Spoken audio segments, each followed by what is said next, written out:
con la audiencia. Muchas gracias a ambos por acompañarnos. Bueno, la Fundación de Estudios para la Aplicación del Derecho, FESPAD, presentó recientemente la investigación Desaparición de Personas en El Salvador. Janet fue la investigadora y Héctor formó parte del equipo de coordinación. Janet, ¿qué factores han estado posibilitando que se siga dando en el país este fenómeno de la desaparición forzada de personas, según la investigación que presentaron recientemente? Sí, muchas gracias, Imelda. Bueno, el fenómeno es complejo, es un fenómeno criminal y social muy complejo, multicausal, en donde intervienen distintos factores. Por un lado, una extendida cultura de la violencia, a su vez, la transformación de los fenómenos criminales, la evolución de la criminalidad organizada y la adopción de prácticas tan atroces como la desaparición forzada ha sido sin duda un contexto que ha facilitado, que ha favorecido la emergencia y proliferación de este crimen, de este delito, pero también la ausencia de Estado. Digamos, vivimos en un país en donde son las estructuras criminales las que imponen su dominio, se erigen como autoridades de facto y organizan y deciden sobre la vida de la gente. Entonces, este fenómeno no ha podido alcanzar esta dimensión en un país donde, como digo, ha habido ausencia de Estado en grandes segmentos del territorio nacional.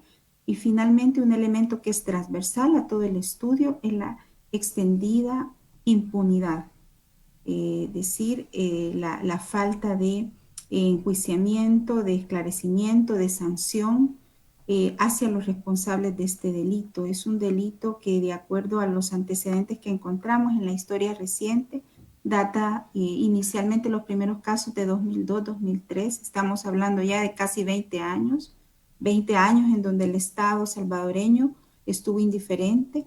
En la gran mayoría de los casos han quedado impunes, no avanzan, eh, no, eh, no se judicializan, ¿verdad? Los mayores niveles de impunidad recaen en el ámbito de la fiscalía, en la medida en que alrededor del 70-80% de los casos quedan en el ámbito de la investigación fiscal sin la posibilidad de poder transitar a una etapa judicial. Entonces, es un conjunto de factores.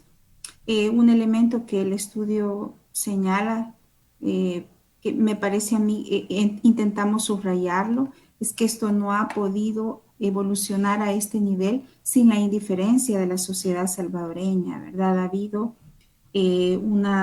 básicamente indiferencia, poco reconocimiento social.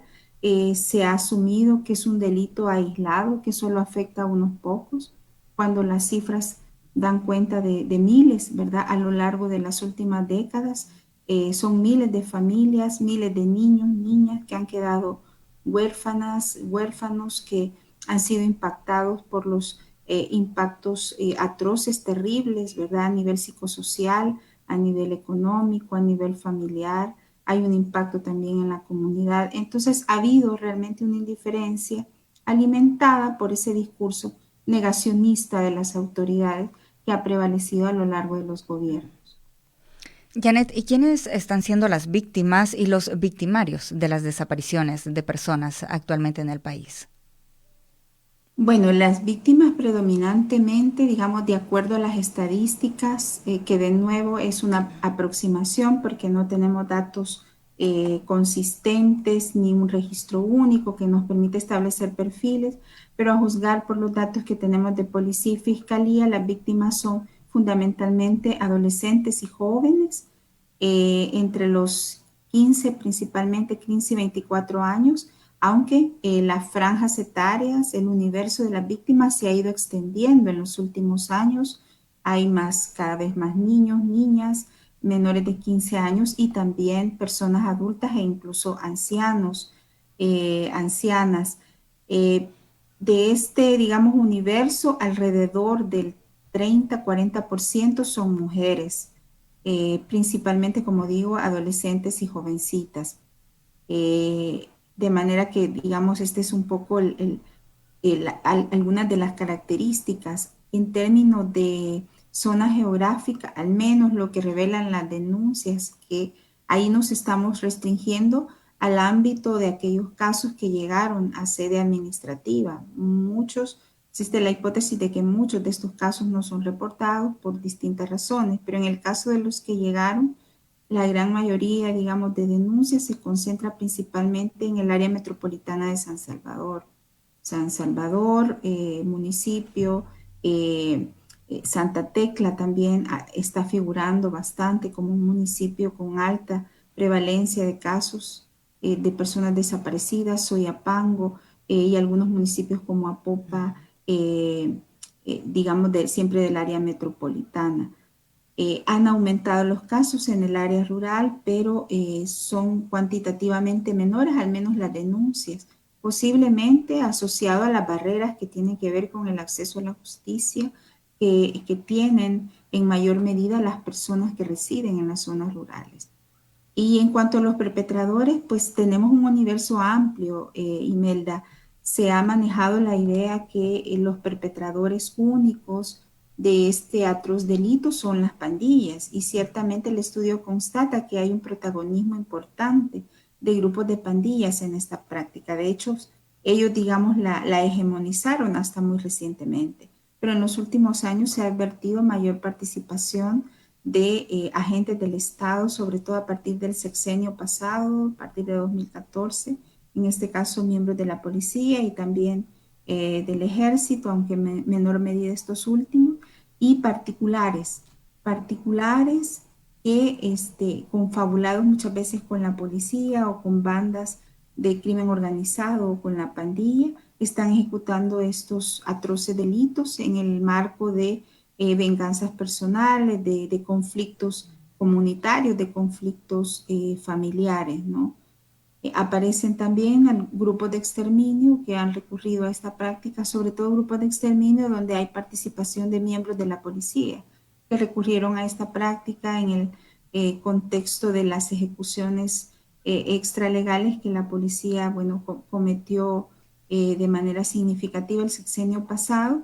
La hipótesis detrás de esto es que a partir de la investigación de los primeros casos pudieron mutar a modalidades de desaparición para enmascarar las ejecuciones que estaban realizando. ¿Cómo no? Héctor, el año pasado la Fiscalía General de la República registró un promedio diario de 5 personas desaparecidas. ¿Qué dificultades hay en el registro de las instituciones encargadas de llevar este control, ya que esta disminución se dio en el marco de la pandemia por COVID-19, pero en años anteriores se ha registrado un promedio superior a 10 personas fallecidas, por ejemplo? Y en este sentido, las instituciones encargadas como la Policía Nacional Civil, la Fiscalía General de la República, Medicina Legal, llevan estadísticas distintas. ¿Cómo están valorando esta situación? Sí, bueno, eso es una de las problemáticas que se ve reflejada en la investigación o que retrata la investigación, que es la falta de registros únicos sobre la evolución de esta problemática. Pero el problema no es solo el tema del registro y del conteo. Lo que pasa es que tras de ese problema de la falta de un registro único, lo que está es la indiferencia del Estado al que ya hacía referencia la licenciada Aguilar, ¿no? Es decir, toda una historia en donde la problemática, esta problemática, las desapariciones, no se ha abordado de manera integral. De hecho, se ha tratado de minimizar e incluso ha estado en los cálculos del escenario político en materia de seguridad que ha sido determinante para los distintos eventos electorales. Es decir, cómo se ha abordado el tema de seguridad ha sido parte de las valoraciones que han hecho los actores políticos para sus campañas, para las críticas a sus adversarios, etcétera. Y en ese escenario, el tema de las desapariciones, como otros temas, se vio opacado, ¿no? Minimizado y por ende no ha sido atendido de manera adecuada. Por ejemplo, una de las cosas que destaca la investigación es que todas las instituciones que tienen alguna intervención en abordar esta problemática, la única que sale evaluada de alguna manera positiva es el Instituto de Medicina Legal. La investigación implicó más de 30 entrevistas, se registraron 23 casos y las víctimas, al dar cuenta de cómo han sido tratadas por las instituciones, hablan muy mal de la fiscalía, hablan muy mal de la policía y en alguna medida se refieren de manera positiva al Instituto de Medicina Legal. Pero hay que tener en cuenta algo también, se refieren de manera distinta a esta institución porque ahí por lo menos han encontrado un trato amable, un trato digno, que depende bastante del tipo de personas que las han atendido, porque incluso medicina legal no maneja una sola base de datos a nivel nacional para poder cotejar los cuerpos que son encontrados y verificar a quién pertenecen. No se tiene, por ejemplo, una base genética, de datos genéticos para poder corroborar la identidad de las personas, ¿no? Entonces, problemáticas como esta están tras de eso que solo es el principio, la falta de un registro único, ¿no? Hay testimonios que están registrados en la investigación sobre la falta de diligencia de la policía, por ejemplo, para buscar de manera temprana a las personas desaparecidas. Hay un caso por ahí de que los familiares, ante la actuación irregular de su familiar que no llegó, ¿no? Y que despierta una sospecha, van, lo buscan, tienen sospechas de en qué casa está, al parecer escuchan que está ahí, buscan auxilio de la policía y no son atendidos por la policía, ¿no? O fiscales que pues les piden pruebas y que cuando les llevan las pruebas pues se las invalidan o que no ordenan ninguna diligencia para poder acceder, por ejemplo, a cámaras que la gente sabe que hay en la zona donde han desaparecido. Y todo eso es parte de no asumir que el problema existe y tomar cartas en el asunto, ¿no? Que empieza por registrarlo, ¿no? Y por tener claridad de cómo se les va a atender y qué protocolos se van a seguir. Janet, recientemente hubo un alza de denuncias a través de redes sociales de desapariciones de personas. La mayoría eran mujeres. Sin embargo, las autoridades de gobierno no mostraron alarma por la situación y hubo posteriormente un cambio de ministro de Justicia y Seguridad Pública en el contexto del incremento de denuncias por desapariciones de personas. ¿Qué opinión tiene usted al respecto, Janet? Bueno, esta es una expresión, Imelda, de lo que el estudio advierte, ¿no? Es un fenómeno criminal que ha venido evolucionando y transformándose, sofisticándose con el paso del tiempo ante la impunidad de las autoridades. En esa medida, lo que se advierte es la incorporación de nuevas prácticas, de nuevas estrategias criminales, de las estructuras criminales que han ido modificándose con el tiempo, por un lado para generar impunidad, pero bueno, también para instaurar el terror a través del ejercicio de la violencia, que es el caso prototípico de las pandillas.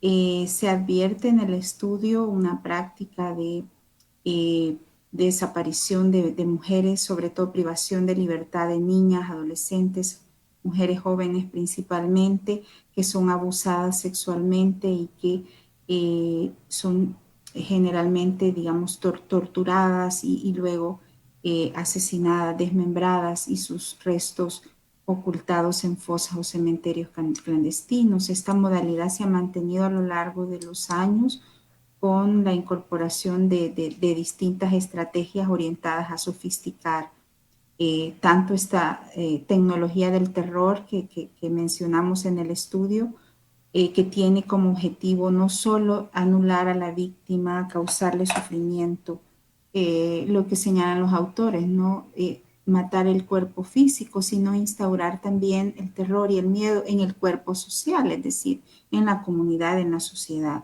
Entonces las pandillas han aprendido a usar profesionalmente estas estrategias para imponer su autoridad, su dominación mediante el uso del miedo y del terror. En las comunidades la gente sabe dónde están enterrados los cuerpos, sabe que se están llevando jóvenes, jovencitas, adolescentes y demás, y sabe que muchos de ellos han sido asesinados y están enterrados. A veces la gente conoce los lugares que son ocupados como cementerios clandestinos. Entonces hay una práctica que generalmente apunta a que la víctima ha sido asesinada y su cuerpo ocultado para generar impunidad, pero también para instaurar terror, sobre todo también en un contexto en donde, como ya señalaba muy bien Héctor, el tema de los homicidios tiene un costo político para los gobiernos, un costo político que han querido evadir, no atendiéndolo estructuralmente, pero también negociando con estructuras criminales. Esta práctica ha sido estimulada y el estudio lo plantea también por los políticos cuando negocian la baja de homicidios, ¿verdad? Lo que se advirtió desde 2012 que en muchos casos no se trataba necesariamente que, eh, digamos, se habían dejado de matar, sino que habían mutado a modalidades de asesinato, sobre todo asesinatos colectivos, y enterramiento o ocultamiento de los restos. Entonces, el estudio ofrece elementos para asegurar que sin duda estas negociaciones mafiosas que políticos de distintos signos han hecho a lo largo de los últimos 15 años con miembros de pandilla ha sido un estímulo y en algún momento es también una manera, como ya decía Héctor, de enmascarar estos homicidios que no pasan a ser parte de la estadística oficial y con ello, digamos, se pueden mostrar resultados exitosos, ¿no? Y por otra parte, bueno, se ha estimulado cuando, como digo, se niega el fenómeno, ¿verdad? Esta narrativa negacionista que predomina en funcionarios de altísimo nivel, desde el presidente de la República, y estoy hablando de distintos presidentes de la República, porque ha sido reiterado el mismo discurso. Ministros, directores de la policía, trivializando, restándole peso, invisibilizando este delito, ha alimentado y reproducido. Es decir, no hubiéramos llegado a este nivel de atrocidad, este delito no tuviera esta magnitud, si hubiera habido una respuesta oportuna, responsable y consecuente con el mandato constitucional del Estado salvadoreño, que es proteger la vida, los derechos de las personas, de todos los habitantes que viven en este territorio. Entonces, sin duda, ¿no? Todos estos elementos han contribuido. Ahora, también el estudio advierte que en los últimos años se recurre a modalidades de privaciones temporales de libertad de niñas y jovencitas, también como forma de marcar territorio. Las niñas y las adolescentes desaparecen por días o por horas, periodo en el que son abusadas por el grupo, ¿verdad? Son torturadas y objeto de distintas vulneraciones y luego las abandonan, las liberan, digamos, entre comillas, con graves afectaciones en su salud física, emocional y sin duda para la familia, ¿no? Que muchas veces después de esos eventos tienen que desplazarse forzosamente, son amenazadas y demás. Esta es una práctica que también hemos visto en los últimos años y en los últimos años, digamos, han ido mutando. Por ejemplo, sí me llamó la atención que algunos casos más o menos recientes de jóvenes que habían sido desaparecidos principalmente por pandillas, también se estaba solicitando extorsión, digamos, una especie de secuestro extorsivo, pero que en realidad o era utilizado bajo esa figura de secuestro extorsivo, pero que en realidad se trata de un asesinato y desaparición de los restos. Entonces, no tenemos un diagnóstico de toda la fenomenología criminal y de cómo esto ha ido avanzando precisamente por lo que ya señalaba Héctor, ¿no?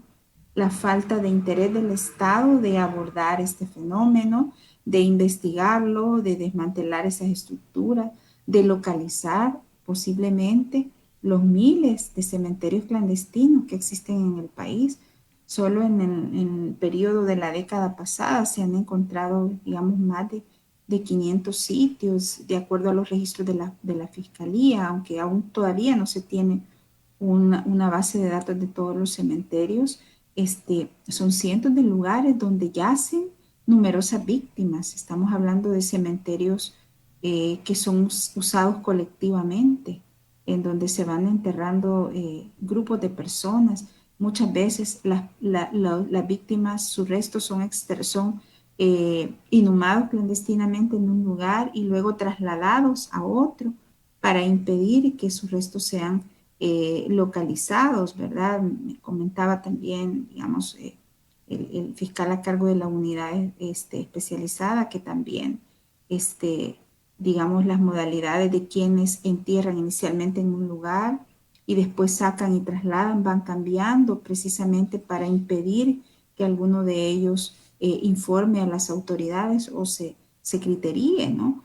Entonces, frente a esto, al menos hasta 2019, se ha mantenido en total impunidad y con una reacción de indiferencia, de indolencia del Estado salvadoreño y que se expresa en su máxima expresión en los testimonios, ¿verdad? Tan duros que las víctimas compartieron en relación al trato, a los malos tratos, al irrespeto, a la indiferencia, a la revictimización, a la estigmatización de que han sido víctimas tanto por la policía como por miembros de la fiscalía.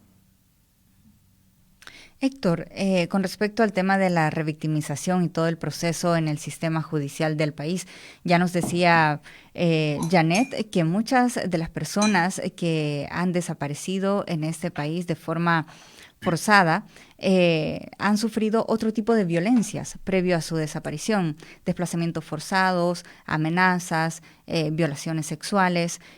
¿Cómo en este sentido también el sistema de justicia está fallando? Ya usted decía que por parte del Estado no había un interés por velar por la protección de las víctimas, pero en este sentido, cómo el sistema de justicia en sí, el sistema judicial, cuando estos casos ya llegan al sistema judicial, cómo es que actúa estas instancias para que se vaya perpetuando la impunidad en el país con respecto a este tema. Bueno, sí, nosotros vemos en la investigación una oportunidad para que los funcionarios actuales dimensionen la problemática, y estoy hablando de todas las instituciones del Estado, no solo del Ejecutivo, sino también de la Fiscalía, el Instituto de Medicina Legal, la Procuraduría para la Defensa de los Derechos Humanos. Y digo esto porque, en efecto, hay que tener en cuenta dos cosas. Primero, el contexto general en que esto ocurre. Y segundo, el trato que de manera particular la gente recibe ya cuando entra al sistema o activa el sistema. En el contexto general, venimos desde el inicio de los años 2000 que la situación de violencia recrudece, ¿no? Venimos con la implementación de políticas en materia de seguridad que han estado enfocadas al tema únicamente de la represión, y cuando han hecho referencia a la prevención, lo han hecho de manera decorativa, digámoslo así, o en algún momento, por ejemplo, con el Plan El Salvador Seguro, que se dio la impresión que sí se iba a tomar la prevención en serio, resultó que en la práctica no lo hicieron. De los fondos que se recaudaron para el Plan El Salvador Seguro, únicamente se invirtió alrededor del 30% en tema de prevención, que habría que ver si realmente todo lo que se invirtió era prevención, pero así catalogado, ¿no? Cuando se había pensado o se había dicho que se iba a invertir el 74%, ¿no? Entonces venimos en el marco de esas políticas enfocadas en el tema represivo, nada más. Vale decir de que incluso la Sala de lo Constitucional ha sido enfática en la necesidad de una política criminal de carácter integral, ¿no? Que combine el tema represivo, preventivo, pero también la rehabilitación y la reinserción. Por ejemplo, lo dijo en la sentencia 4-2012, donde se refirió incluso a la participación de militares en tareas de seguridad, ¿no? Y explicaba el porqué, la necesidad de la política integral. Entonces, hemos estado enfocados solo en el tema represivo y no en resolver las causas de la violencia, ¿no? Entonces, dentro de ese contexto se da lo que usted mencionaba, el incremento de la operatividad de grupos criminales, de sus áreas de influencia, de su control sobre la población, la pasividad de las instituciones de seguridad, en algunos casos lamentablemente la complicidad también. Se da la permanencia de la situación de abandono de las comunidades, de la estigmatización. No se le ha apostado al tema de la educación también en este país. El tema del empleo es sumamente preocupante. La mayor parte de la población está o subsiste por un empleo de los denominados informales, no por cuenta propia. Entonces, el contexto que permite que índices de violencia y de delitos se disparen en este país. Pero lo otro es cuando la gente ya activa las instituciones. Y ahí es donde uno se topa con lo que en alguna medida le adelantábamos, con la indiferencia de los fiscales, el maltrato de los policías, la revictimización que se hacía referencia. Por ejemplo, en medicina legal, bueno, dos cosas. En la fiscalía, los familiares de las personas desaparecidas tienen que estar preguntando por sus casos, de lo contrario no reciben ninguna información. Hay investigadores que le llaman a los familiares para preguntarles qué información tienen sobre el caso, cuando deberían de ser los investigadores los que han de proporcionar información, ¿no? Hay también dentro de la policía, ¿no? Maltratos cuando en principio las personas acuden, las mandan de una sede policial a otra, y en medicina legal, ya cuando los casos están estancados en la fiscalía, que los familiares no reciben ninguna información, y el único recurso que tienen es andar de medicina legal en sede de medicina legal buscando a sus familiares, lo único que hay es el hecho de estar consultando cadáveres, ¿no? Para ver si son sus familiares. Medicina legal tiene por lo que hemos podido indagar, un sistema, digámoslo entre comillas, bien rudimentario para ver si el cuerpo que fue encontrado, por decir algo, en la zona occidental pudo haber sido de la zona oriental, ¿no?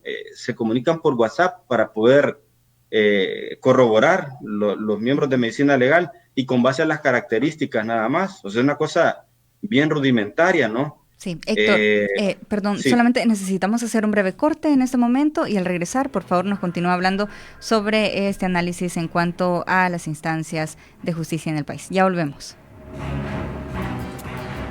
Disfruta tu mañana en compañía de Radio YSUCA.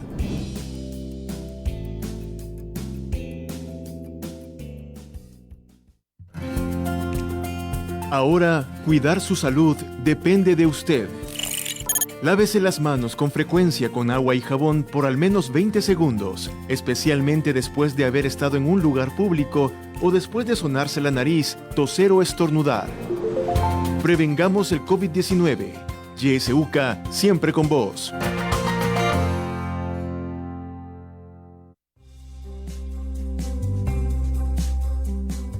No te pierdas en YSUCA la franja de la academia. Todos los lunes te presentamos Ventana Jurídica, un programa del Departamento de Ciencias Jurídicas de la UCA. Hora de transmisión, 7 de la noche. Recuerda, Ventana Jurídica, todos los lunes por YSUCA.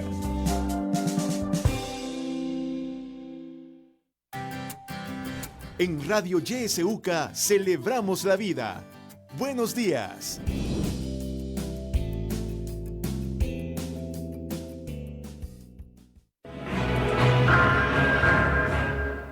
Gracias por continuar en sintonía de Radio YSUCA. Esta mañana hablamos sobre desaparición de personas en El Salvador. Están con nosotros Janet Aguilar, investigadora, y Héctor Carrillo, director de Acceso a la Justicia de la Fundación de Estudios para la Aplicación del Derecho, FESPAD. Héctor, usted nos hablaba antes de irnos a la pausa sobre el funcionamiento del Instituto de Medicina Legal en cuanto a las personas desaparecidas. Y nos continúa brindando su aporte, por favor. Sí, yo creo que vale la pena hacer un llamado a las autoridades de la Corte Suprema de Justicia, ¿no?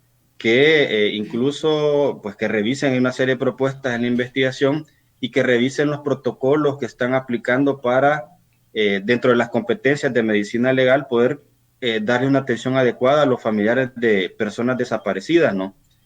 Reitero que medicina legal es de las instituciones a las cuales las familiares se refieren de manera positiva, porque hay alguna buena intención, pero eso no quiere decir que haya un procedimiento adecuado para atenderlas, ¿no?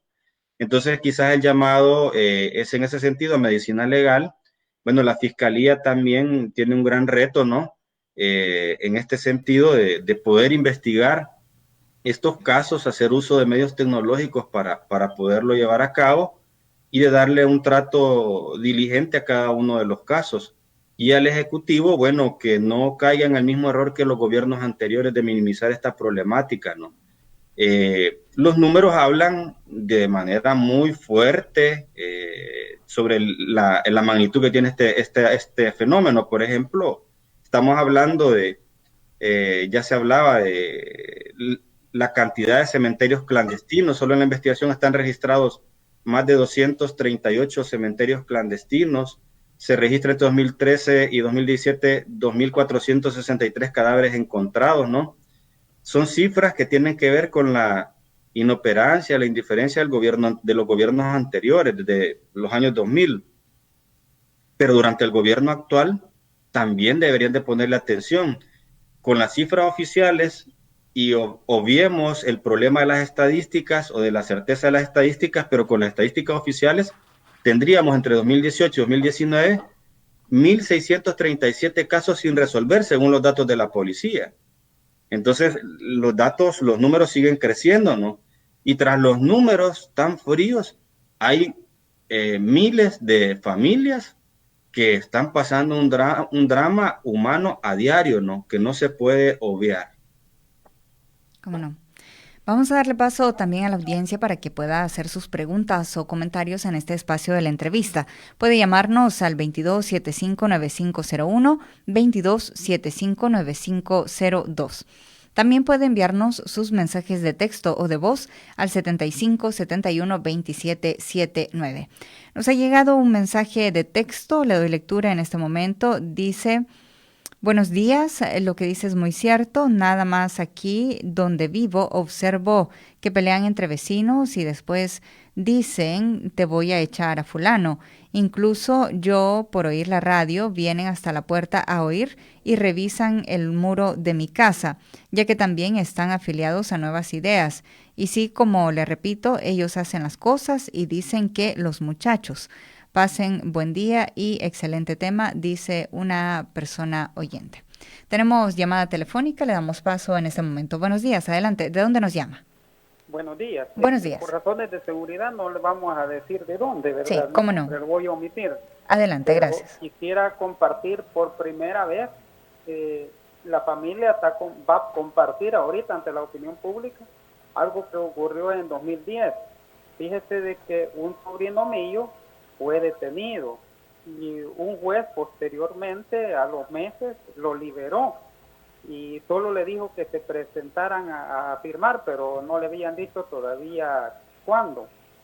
El sobrino llega a mi casa donde yo vivía en la mañana y me pregunta que no le habían dicho a él cuándo iba a ir a firmar, y yo le recomendé que fuera al tribunal a donde había estado él en juicio, a preguntar, ¿verdad? Y allí te van a decirle.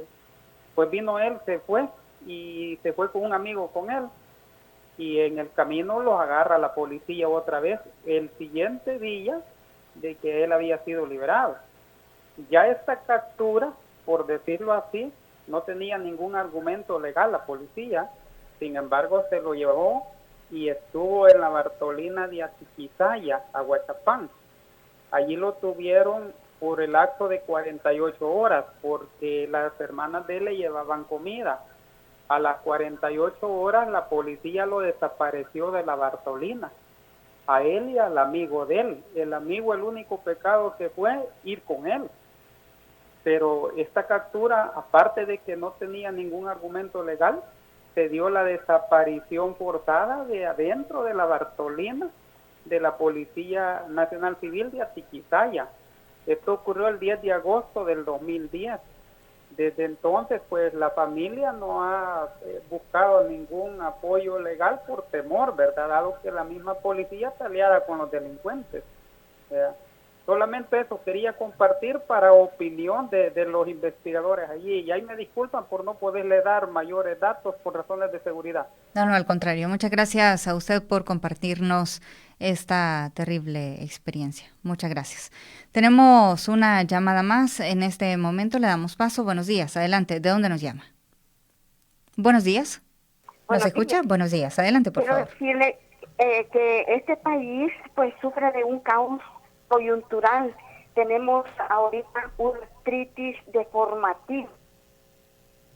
Esto se va a ver, se va a ver la claridad del túnel dentro de 3 años, porque este señor, él lo lleva todo, es una empresa Bukeles, porque a dónde podemos llegar a que nadie del pueblo ha protestado por la información, acceso a la información. Él ha coartado. Bueno, ahí tenemos problemas con la comunicación con la amiga, se le está cortando la llamada. 2275-9501, 22-957501, 2275-9502. También nuestro número de WhatsApp está habilitado, 2275, vamos a ver, le vamos a dar exactamente los números para no cometer acá errores. El número de WhatsApp es el 75712779. Se lo repetimos, 75712779. Y nuestros números en cabina, 2275-9502 y 2275-9501. Ahí están las participaciones que tenemos de la audiencia hasta este momento. Tenemos un audio más que nos llega a través de WhatsApp. Escuchamos. Buenos días. Yo creo que todavía no hemos salido del pasado. Estamos igual que antes, igual, estamos peor que antes, porque ahora todo es oculto, todas las cosas que suceden. Me he dado cuenta de tantas niñas desaparecidas y nadie sabe dónde están y nadie sabe qué han hecho con ellas, pero yo pienso que no hemos todavía salido del pasado, aunque se diga que este gobierno es más eficiente, yo creo que es igual. Bueno, gracias a la amiga. Tenemos un mensaje más, pero le damos paso a una llamada. Buenos días, adelante. Buenos días. Un comentario breve. Sí. La verdad es que estamos regresando. Yo que ya tengo como 66 años, tengo esa sensación, regresar a la época cuando yo era joven. Miedo a hablar, miedo a desaparecer, miedo a un montón de cosas. Entonces, tal vez los jóvenes ahora no creen porque no lo han vivido, pero esa misma sensación se siente uno de madre cuando un hijo va a salir y solo le queda a uno encomendarlo a Dios, darle ciertas indicaciones y punto. Pero ¿por qué tenemos que haber regresado? ¿Por qué? Si como pueblo ya lo vivimos, ya lo sufrimos. Pero como cuando no nos pasa a nosotros somos indiferentes, nadie tenemos empatía con el otro. Hace poco leí un comentario que decían, vaya, las mujeres, cuídense, avisen a dónde van. Y sale una mujer bien enojada. ¿Y aquí por qué le vamos a dar explicaciones a quien sea? Es que ya lo vivimos, ¿verdad? Entonces, creo que nos tenemos que unir para tratar de sobrellevar esto, ¿verdad? Y tratar de que los gobiernos, este gobierno, entre a tomar esto con seriedad, no que no le valga. Muy buenos días. Buenos días, recibimos un mensaje de texto más, dice, saludos y felicitándolos por este tipo de programas. A mí en lo personal me parece que la operación de las pandillas es la continuación de los escuadrones de la muerte, nada más que permanente en nuestras comunidades. De esa manera tienen aterrorizado al pueblo y el pueblo no dice nada. Es mi opinión. Les damos paso en este momento a nuestros invitados para que nos brinden sus comentarios. Janet, le damos la palabra. Sí, pues muchísimas gracias a todos los amigos y amigas que nos han trasladado sus comentarios, opiniones y especialmente al amigo que denunció, digamos, a través de YSUCA este día la desaparición forzada de su sobrino, un amigo, el 10 de agosto de 2010 por la policía de Atiquizaya, ¿verdad? Mientras era detenido. Pues realmente en relación a los comentarios, quise señalar que ya juntando un poco algunas reflexiones que nos hacían algunas de nuestras amigas, efectivamente el estudio, aunque analiza esta atroz práctica como una expresión criminal, como la peor expresión criminal o la forma más grave de violencia que está enfrentando la sociedad salvadoreña, hay que situarla en un contexto de una violencia más sistémica, de una violencia estructural y sociocultural, Imelda. Es decir, si bien es cierto, es un fenómeno, digamos, que ha sido protagonizado principalmente por grupos delincuenciales, ha sido facilitado por un contexto de tolerancia, de normalización de formas de violencia extrema que hoy día vivimos en nuestras comunidades, que vivimos en la sociedad salvadoreña. La desaparición de una persona, a diferencia de otros países, aquí se ha convertido en una expresión de violencia cotidiana. Todos los días desaparecen niñas, niños, jóvenes, adolescentes, personas adultas en nuestras comunidades y, como digo, frente a la indiferencia y a la tolerancia, porque, digamos, creo que en otro país ya los ciudadanos hubiéramos movilizado, ¿verdad?, para exigir a las autoridades respuesta, un poco lo que pasó en México, digamos, en 2000, más o menos en 2010, en donde hubo una amplia movilización de distintos sectores. Entonces se ha asumido como naturalizada y sin duda esto termina favoreciendo la impunidad reinante. A su vez es importante señalar lo que ya decían dos de nuestros amigos y amigas, cómo están siendo utilizadas las pandillas como catalizadores de esa violencia social. En muchos casos, y hay casos documentados en el estudio, las víctimas desaparecieron por encargo y aunque fueron materialmente desaparecidas y presuntamente asesinadas por pandillas, fueron por encargo de terceros ciudadanos comunes y corrientes que, digamos, aprovechando este contexto de impunidad, de violencia generalizada, saldan cuentas utilizando las formas más atroces de violencia. Entonces, pareciera ser que son ahora los catalizadores de cualquier conflicto, se dirime mediante las pandillas. Y en el peor de los casos, la policía encubriendo, tolerando, indiferente o participando, confabulando con las pandillas y otras estructuras. Entonces, estamos hablando que las comunidades están totalmente desprotegidas, abandonadas frente a un Estado indiferente, ¿no? Y finalmente quería señalar el tema de la desaparición forzada, ¿no? Tal como lo señala nuestro amigo, bueno, el estudio da cuenta que a partir de 2014 se empezaron a documentar los primeros casos. Asumimos también, y el estudio lo señala, que muchos casos de desapariciones producidas por agentes del Estado no han sido denunciados por temor, por toda la estela de violencia, de amenazas, de nuevos hechos delictivos que se producen cuando la persona denuncia.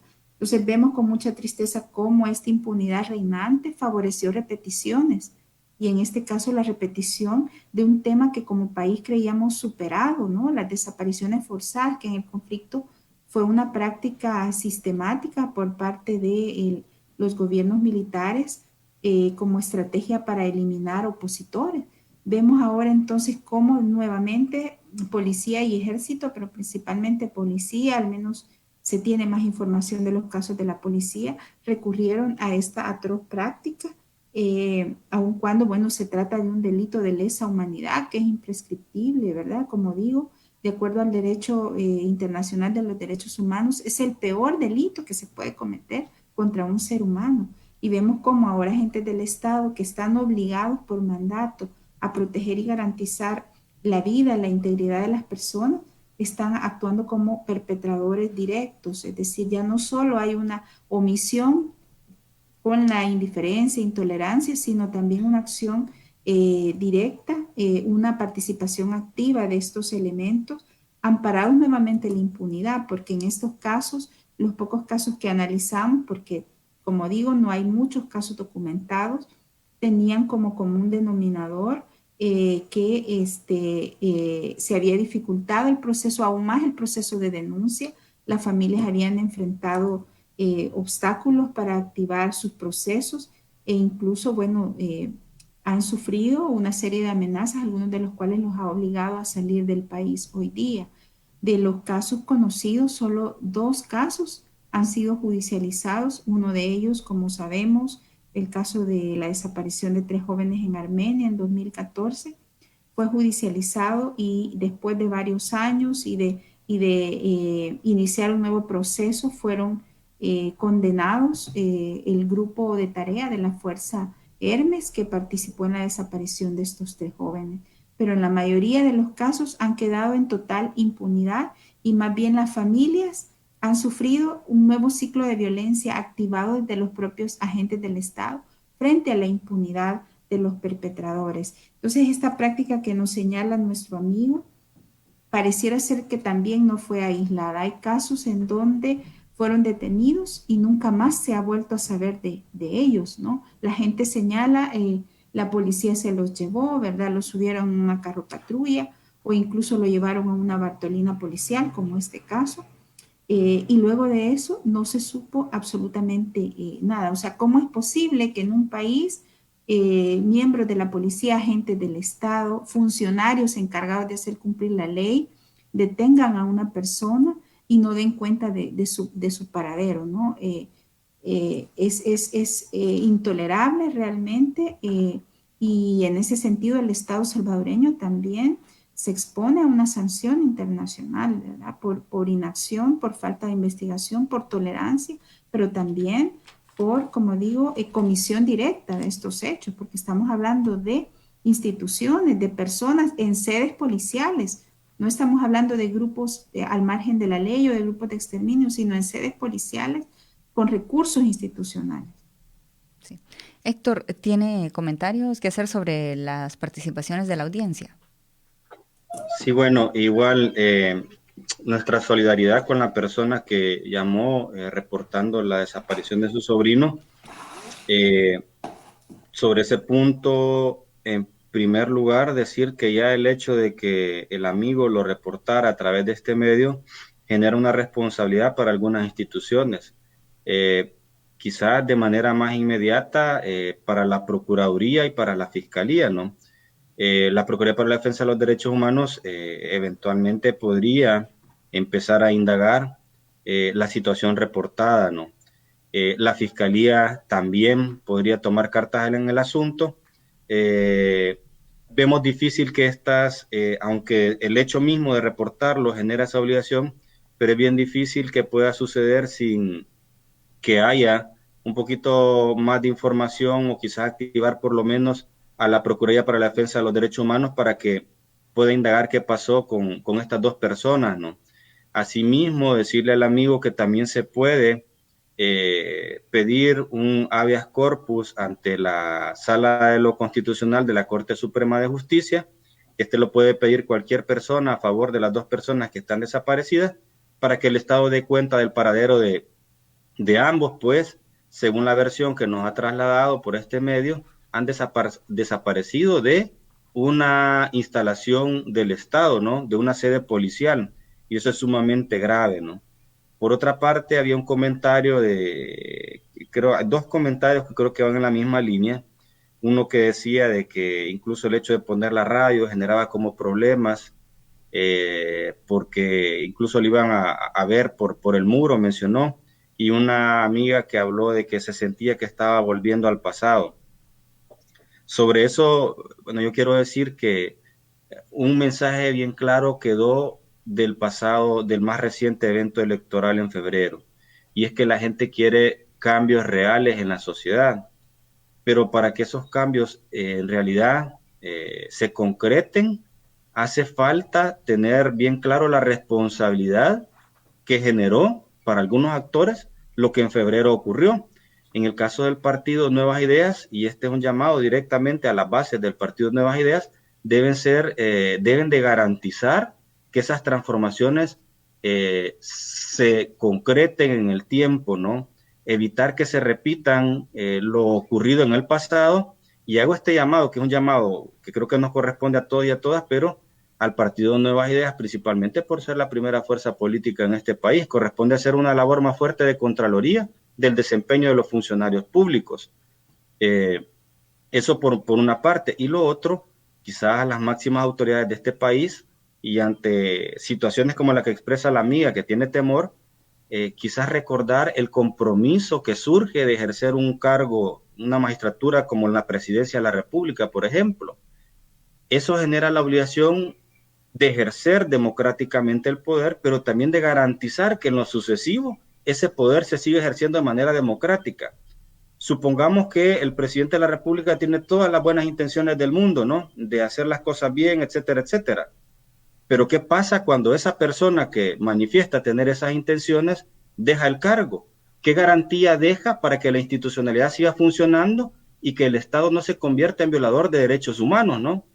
Dicho sea de paso que ya se han cometido desde nuestra perspectiva errores en la actual gestión gubernamental, pero que pueden ser corregidos, ¿no? Entonces los funcionarios tienen el compromiso de ejercer democráticamente el poder, pero también de garantizar que al no estar, la institucionalidad va a funcionar y que el ejercicio democrático va a depender de la institucionalidad y no de personas.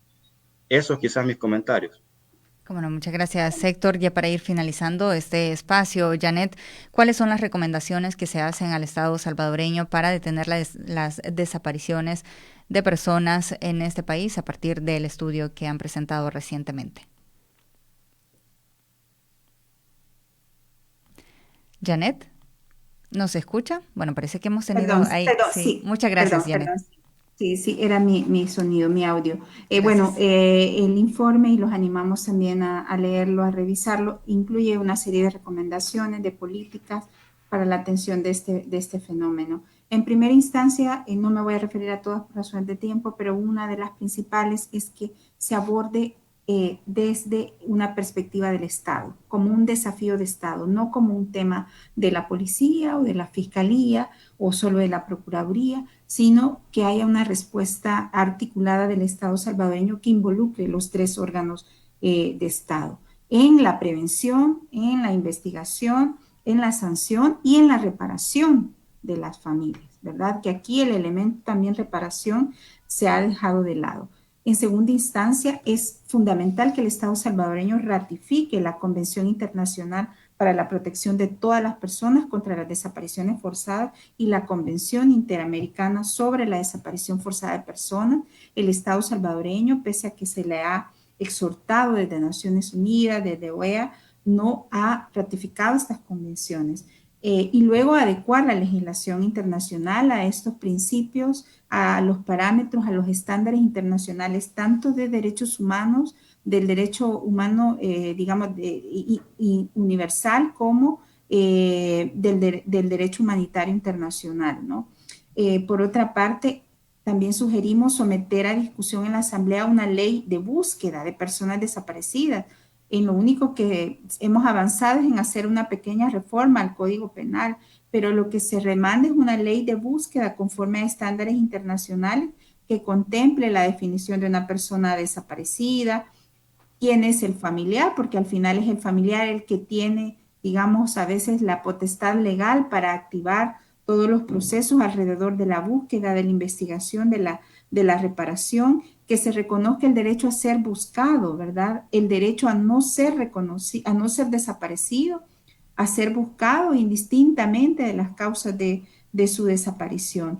Entonces, es un poco lo que también algunos organismos como CICR ha planteado, la necesidad de que se retome en la Asamblea Legislativa esta discusión, sobre todo en la Comisión de Seguridad, en la Comisión de Derechos Humanos, y luego, bueno, también la necesidad de que se aporten algunos recursos para avanzar en mecanismos técnicos científicos para facilitar la identificación de los restos.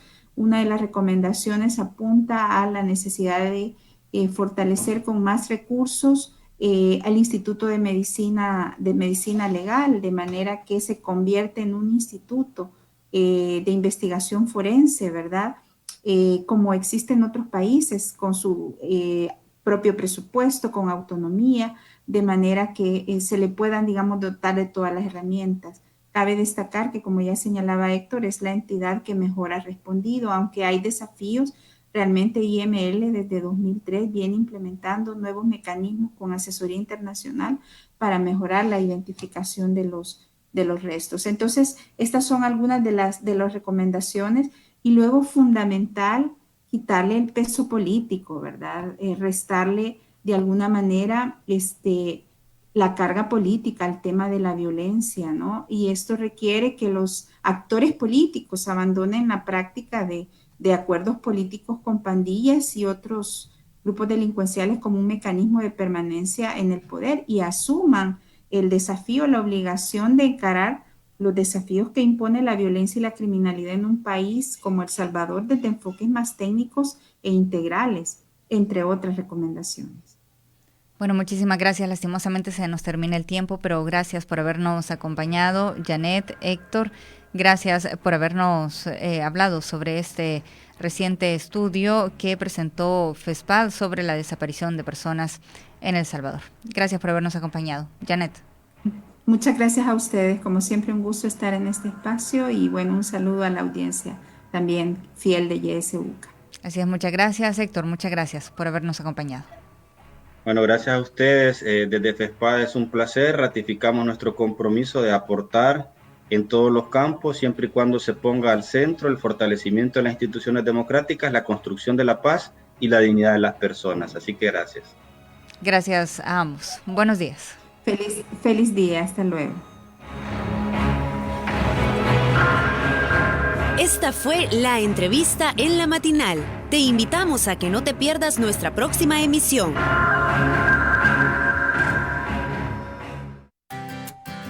Disfruta tu mañana